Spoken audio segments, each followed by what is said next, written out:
Good evening and thank you for choosing 27 First News at 6 right here on WKBN. I'm Julie Bursick. The UAW has given General Motors a late Sunday deadline to reach a tentative agreement on a new 4-year contract, according to the union. Now, the union notified GM today of an 11:59 p.m. Sunday contract termination. That notice did not threaten a strike, but the union could call one if an agreement isn't reached. For the latest on the story, we're going to go live out to Lordstown with 27 First News reporter Derek Lewis.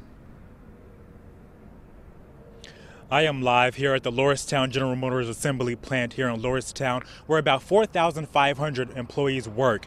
Now, this strike that affects about 52,700 members of the union that are also working at General Motors in general, we don't know how many of those employees that work here are a part of that strike.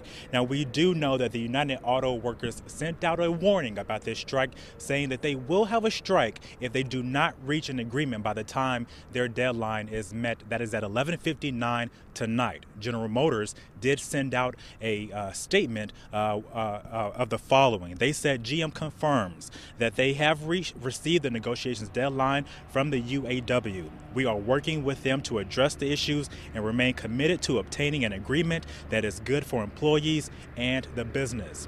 Now, negotiations have been going on since July, and as of today, members of the union, they're just not happy. Now, that strike is not going to happen here in this area. It's going to be at Fort Wayne, Indiana. That strike will happen if progress is not made on these discussions. We'll continue to follow this story and have the latest. I'm live in Lordstown. Derek Lewis, WKBN 27 First News.